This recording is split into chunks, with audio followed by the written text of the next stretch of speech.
Hey guys, I'm Digitized Artistry, and I'll be showing you some beginning tips and features for the digital art software called Medibang.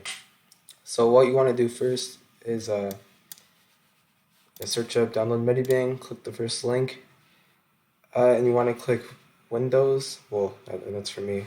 And if you have Mac, then click this. And we open up our software. Normally there's a few ads, so you're gonna want to close those out. Then to open a new file, you press new, and here you can customize the resolution of your canvas, not that kind of stuff, paper size, and most importantly the background color.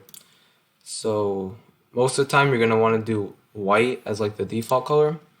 So click that, and it'll be there forever.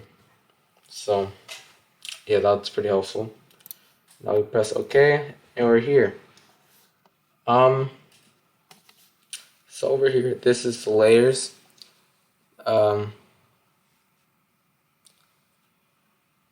Yeah, they're kind of like not really sure how to describe it, but each piece of art that you're gonna do, it's probably gonna have layers, and with layers, it's kind of like what it sounds like actually. There's multiple layers of a drawing, so like each color can be a layer, each outline can be a layer, stuff like that. And yeah, so there's like add layer. That's one of the main features. There's add layer again. I'm not sure what this one is. Not sure about that one either. Duplicate layer. It's obviously what it sounds like. And merge layer. And I'll get my drawing pen.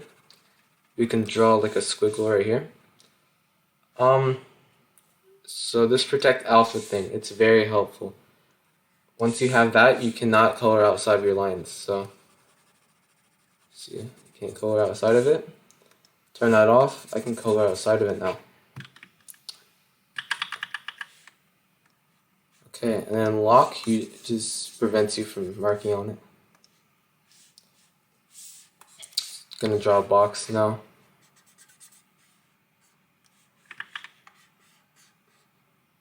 Okay. And yeah, now we have the tools over here. We have the brush tool, the eraser tool, that's just standard erasing. Then we have this. It can actually make shapes. Like that one can make lines. Up here you can make a zigzag. Stuff like that. Dang it.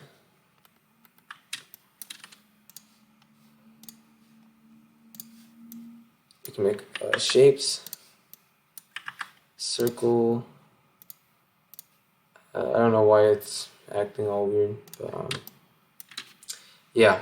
This is basically a pixel art brush, but it's called the dot tool.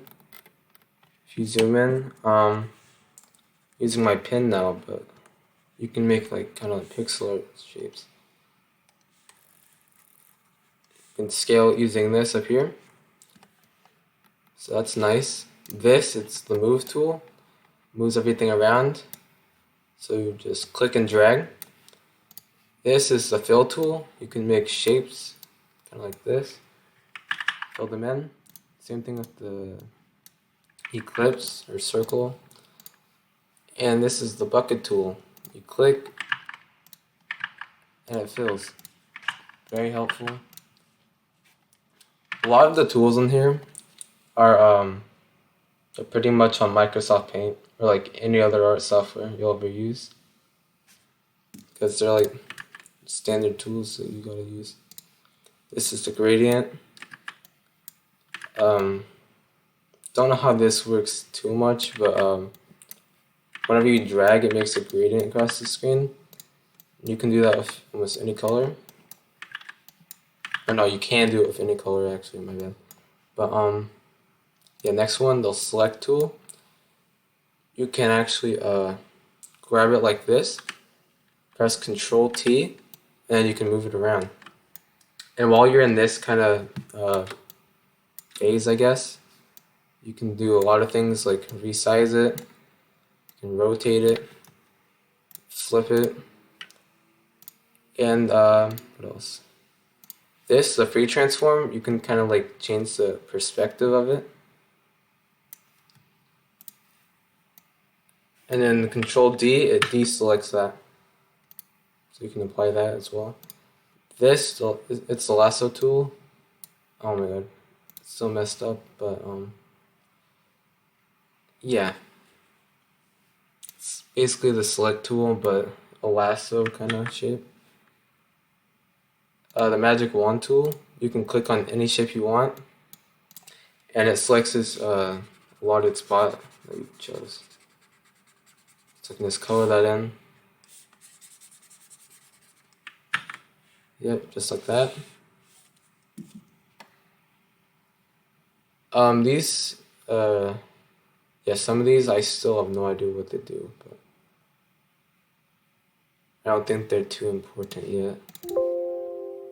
This right here, it's the font. So you can just type in something.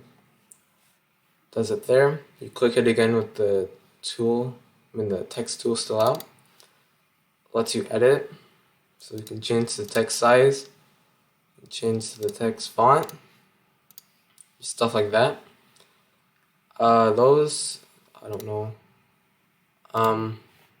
Yeah, this is the eyedropper tool. So you can click on any color that's on screen, even white, and just gets the color for you. And this right here, it's the hand tool, or like the, what's it called? Yeah, just hand tool, but it can basically move everything around. Also, if you're just on any tool, you can hold down space, and it automatically activates that. Now, moving on to the brushes. First, we have the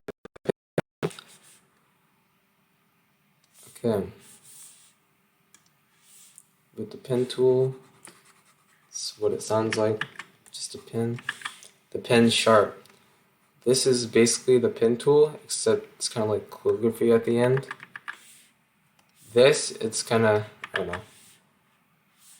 It's a weird, kind of unique pen, but it can do all sorts of things. This mapping pen has a lot of customization.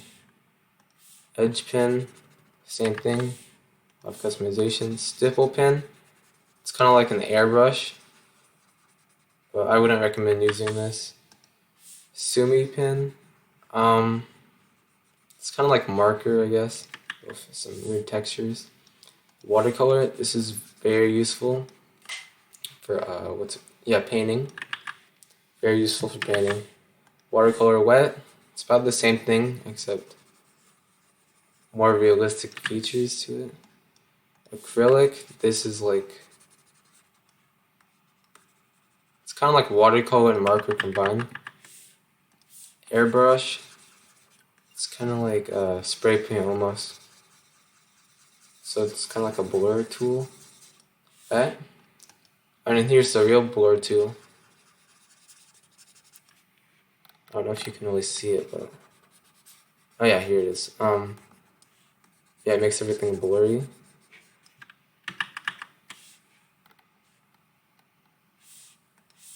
Gonna erase this.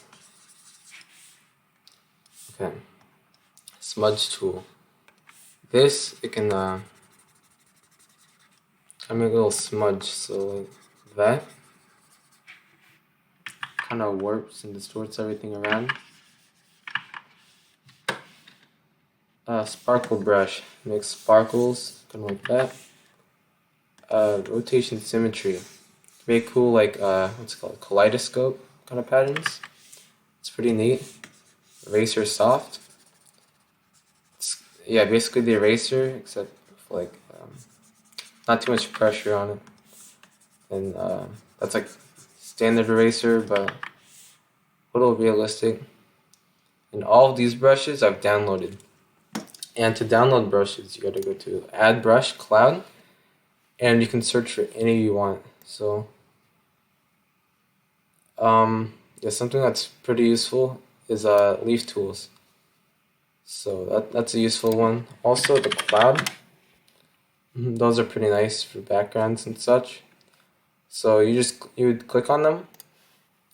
I think double click, and yeah, they just save to your little brush library down here. Yeah. So that's pretty neat. This thing up here, don't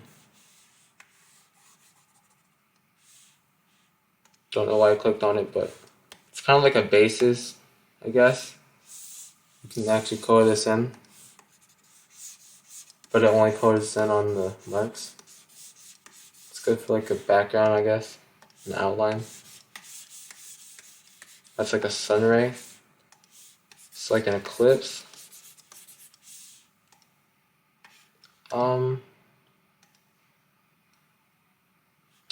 That always happens. Oh yeah, this is a circle. So you can just color that in. I think that's about it for part 1.